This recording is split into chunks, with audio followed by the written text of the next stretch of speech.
We stand for freedom, liberty, and the Constitution.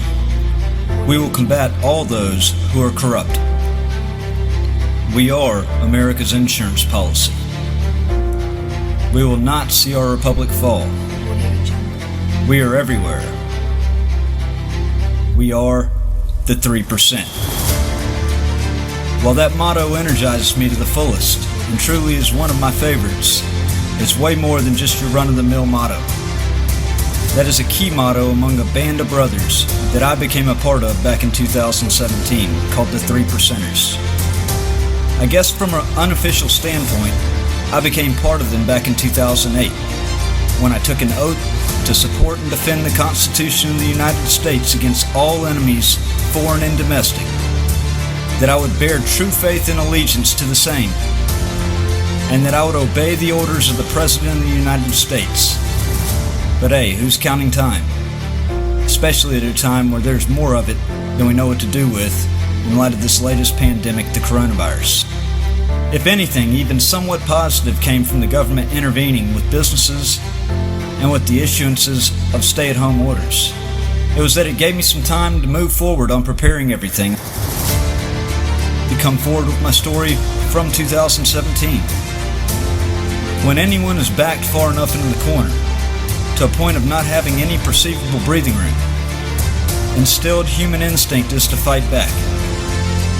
That proverbial last straw that was hanging by a thread broke not so long ago when for the third time in 3 years, my almost 6-year-old daughter was used as a chess piece against me in a staged war of the courts by her mother, who in my opinion should have been committed to a mental asylum many years ago. But that's a different story for a different day. This is about justice, but not just for me. Because at the end of the day, no matter how cut and dry the evidence is that I was framed by a ridiculously corrupt local government, taken over by some of the most heartless, careless, and quite frankly dangerous people when banded together the way they did back in 2017. I say that with 100% full confidence, and while some may not side with me, we all know the extents the Democrat Party will go in order to ensure a win. So be it if morals and decency get completely tossed away. We've seen example after example of it over the last 5 years. So my story, when all laid out, should not come as a complete and total shock to most, although the particular details of everything are absolutely disgusting. And as such, these people should absolutely be brought to justice, and I would hope that after hearing the details, the FBI would conduct a non-biased, thorough investigation into the facts of everything in order to do just that. It was not long after President Trump took office and all the proof had surfaced in regards to the extreme corruption shown by the Democrats to obstruct and break any law and moral code they needed in order to accomplish their set-out agenda. There were many people that thought I was crazy for taking the counter stance that I took, standing up for conservative values, but ultimately for standing up for our constitutional rights and those rights which make us the constitutional republic that we are. I never had an issue standing up and speaking my mind on any issue. And while I may have disagreed myself with the views of others, I always believed they had a right to voice their opinions. There were many loudmouth liberals that called me every name under the sun, even threatened me. My own family was confused as to why I so adamantly held firm on my beliefs and wasn't afraid to walk into a lion's den of those who had a different opinion, and a big chunk of them sharing similar opinions of others in the room, being that they didn't want me there and they wanted me silenced. That leads on to one of my favorite quotes by a man named Steve Jobs, founder of a company called Apple. While Steve and I probably came from two completely different sides of the political spectrum, I can find vast amounts of appreciation in his key quote, which reads as follows. Here's to the crazy ones, the misfits, the rebels, the troublemakers, the round pegs in the square hole, the ones who see things differently. They're not quite fond of rules. You can quote them, Disagree with them, glorify or vilify them, but the only thing you can't do is ignore them, because they change things. They push the human race forward, and while some may see them as the crazy ones, we see genius, because the ones who are crazy enough to think they can change the world are the ones who do. I would say that I've always been patriotic to the core, and that dedication and true patriotism peaked in me for the first time when I enlisted into the United States Marine Corps back in December of 2007. It would peak again at an even higher level, just shy of a decade later, when our Constitution and the very things I believed in and took an oath to defend came under siege. And all in about a month's time, my rights were laid siege to, and all of it ushered in by a well-formed group of co-conspirators and obstructionists, which are two fancy and lengthy names for the types of disgusting, low-life criminals these people truly are. See, I was framed on a crime I did not commit. I was framed on a crime I could not possibly have committed. I was presumed guilty until proven innocent. And due process under color of law, and that which all citizens are to be afforded under the United States Constitution, was never given to me. The only thing these animals had going in their favor was fear-mongering and coercion tactics, the left-wing media propaganda, and the assumed power given to them under their appointed authorities. The craziest part is that all but maybe one or two still hold their same appointed or elected positions to this day.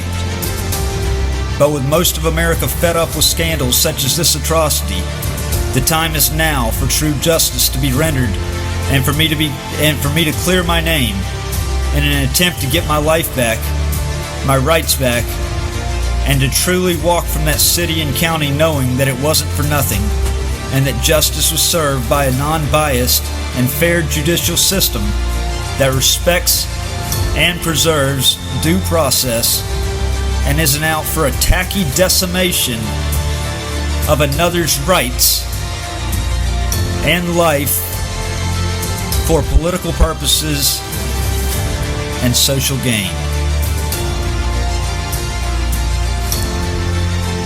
I'd like to thank you for following along with my story, and once again, thank you for riding with the Outlaw. I'm Matt Reardon. It's Outlaw Country, and you're riding with the Outlaw.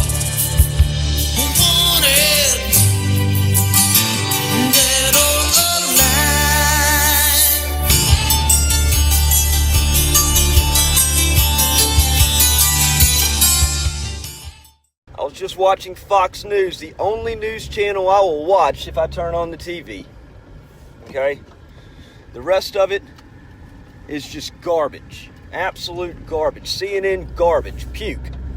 MSNBC, garbage. NBC, garbage. So, the General Flynn case. I am so glad the truth came to light right there. Because this stuff goes on, this stuff happens more commonly than what the American public realizes. It's an atrocity. It's an absolute atrocity. It happened to me back in May of 2017. It happened, you've seen example after example over the last 5 years of this happening, ever since. And it didn't just start when President Trump was elected. It didn't start then. It started long ago. It's the cheap acts, the cheap shots that come with having just liberals that more and more get free reign, get away with whatever it is that they're doing, are not truly held responsible. The guy at the top is not held responsible. And I was watching Hannity rerun on Fox. I mean, it's absolutely disgusting what happened, and And it sent chills up my spine because in essence, it was the exact same thing that happened to me. General Flynn was told if he didn't plea out to a crime that he did not commit, that they were going to come after his son. And while it wasn't the same type of threat, watch, the count's dropping. Go figure. Facebook. While it wasn't the same exact threat, they didn't threaten my child. My lousy attorney, Brennan Horan. I've never dogged a single attorney that I've ever had, even if I didn't get a favorable outcome. Luckily, I've never really had to cross that bridge many times. I tell you what, I know I'll never personally use Brennan Horan again, ever, because he's part of the corruption ring. Or just lazy, one or the other. I was told that if I didn't plea out to a crime that I didn't commit, his words out of his mouth, if I didn't plea out to a crime that I did not commit, that they were going to railroad me with something else, and they were going to keep coming until they could make something stick. Swear. Not making this up. That's why I'm doing Riding with the Outlaw. It's right close to 3 years. It's beyond time. For my story, I knew when this happened. It was the most corrupt thing that I had ever experienced. That any of my family had ever seen. There was absolutely no possible way that I could have committed the crime in question. Absolutely no way. The sheriff's department knew it. The city of Oxford knew it. Lafayette County knew it. The accusers knew it. And I'll tell you what else, the FBI knew it.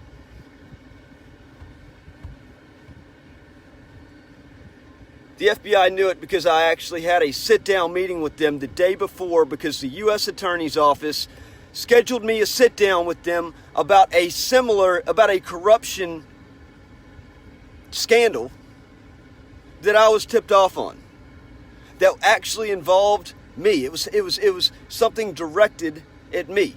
I sat down with the FBI the day before my arrest. They knew there was no possible way. They knew exactly when I purchased the AR-15. They knew that I got it simply for defense and target practicing. Never once did I issue any kind of threat with it. But yet the affidavit said, honor before May 8th. When I was down in New Orleans, coming back from New Orleans, from going down there to take a stand for the monuments. Honor before May 8th, I put the accuser in fear of their life with an AR-15.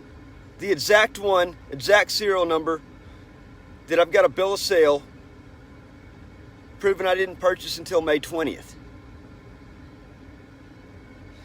My wife came to me at the jail for a visitation session. This is all after getting a $150,000 cash bond issued by a crooked black judge named Carolyn Bell, who clearly didn't like what I stood for. Gave me a $150,000 bond. I'd never been accused of a felony before a day in my life.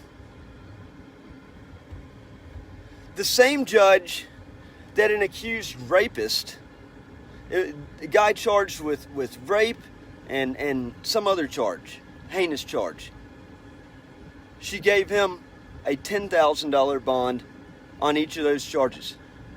Gave another guy accused of manslaughter a $10,000 bond, but let the Marine Corps patriot, who took a stand for our state flag and exercised his right to carry a gun on his hip, and even the May 25th thing, the AR-15 across my chest. Mississippi is an open carry state. Actually, no, it's not even open carry, it's constitutional carry. It's got the loosest gun laws in the country. I was simply exercising my rights as afforded to me under the state law, legislature. You don't like it, take it up with the legislature. Don't frame an innocent guy for a crime he did not commit.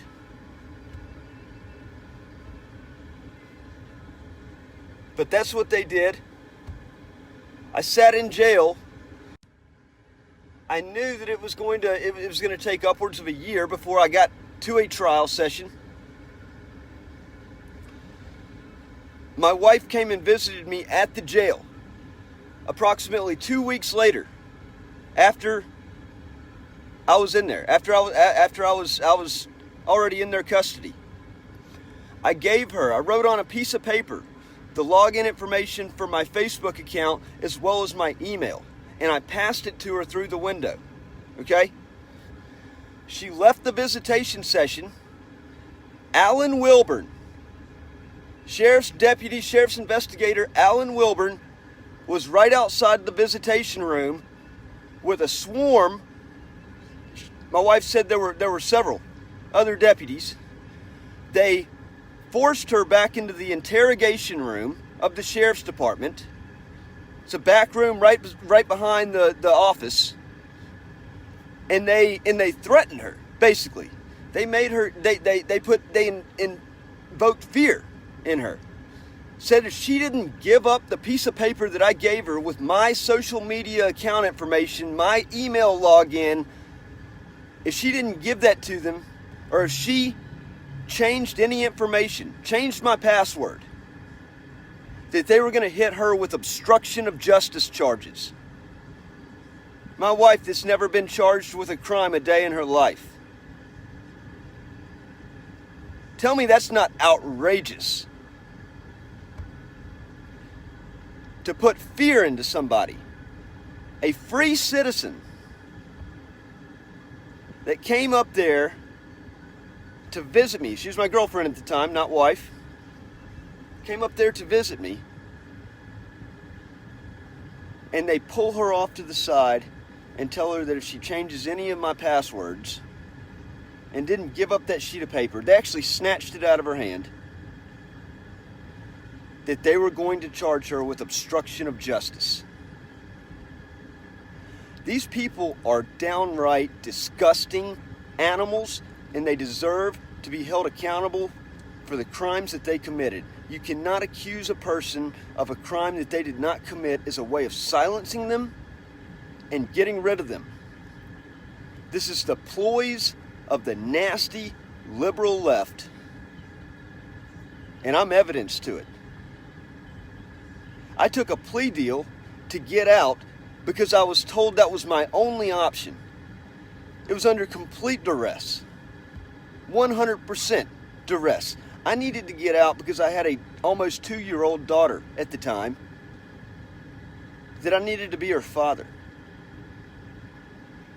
This was such a nasty tangle web of just scandal after scandal.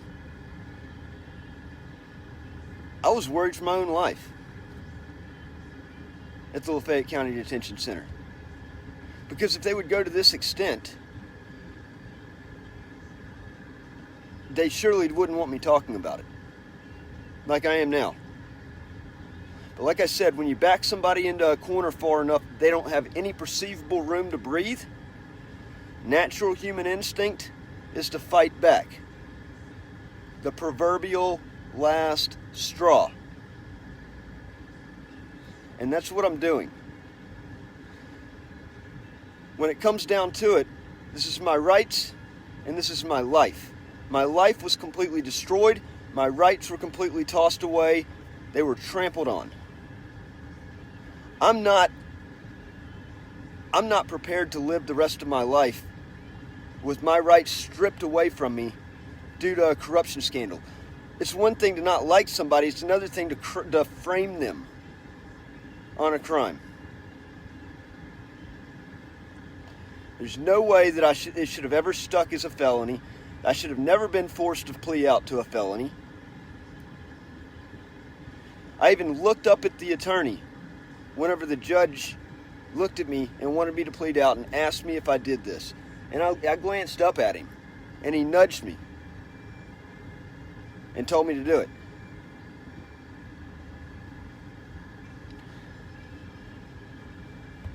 Because if not, I was going to face a railroad of other charges so that they could get their guaranteed conviction. Part of the plea deal was a banishment from Lafayette County in Oxford. It was a felony, first of all. They took my guns. They took my vest. 5 years probation, which got off in half time. Banishment from the city and county for the term of my probation. And the absolute sickest thing was I was made to sign a covenant to not sue Lafayette County, the Sheriff's Department, the City of Oxford, the accusers. I think there's one more. It was the elected officials of the county, the city, the Sheriff's Department, and the accusers. I know those. I got to look at it. If they didn't do anything wrong, and if I was in the wrong, why would I be forced to sign a covenant to not sue? I'm looking into the legality of that, because I don't believe that that should be a way to allow the government to get away with doing the things that they did to somebody like me and removing any possible way for them to right the wrong. But the problem is, the main problem comes down to if you don't have money. If you don't have money, your good is lost to the system. I haven't been able to find an attorney that would actually, whether it be the attorneys that are involved in this scheme and the underground attorney network, or whether they're connected to somebody else, or whether the couple that actually, required a significant down payment, if that was actually truly the case. I can't find an attorney that would help me, to help me vindicate myself. So I took it on a mission that I was going to do it myself. I have completely built my case from the ground up. I've got every single piece of evidence that there possibly could be. Every possible piece of evidence. And I've got a lot more. This is a modern day case of David versus Goliath. And I'm telling you,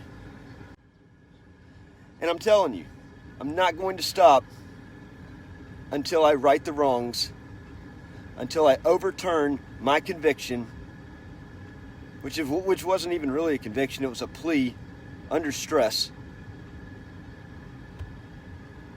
I get my rights back. I get my life back. And this time I'm going to walk from that city and county with my head held high, as my own choice, not being forced. And I'm going to know that it wasn't all for nothing. That I wasn't sidelined, I wasn't railroaded. Had my own child used as a weapon against me. That bullshit after bullshit slung at me from all directions. I'm going to know that it all was not for nothing. I got to call my wife back. Y'all take care. It's outlaw country and you're riding with the outlaw.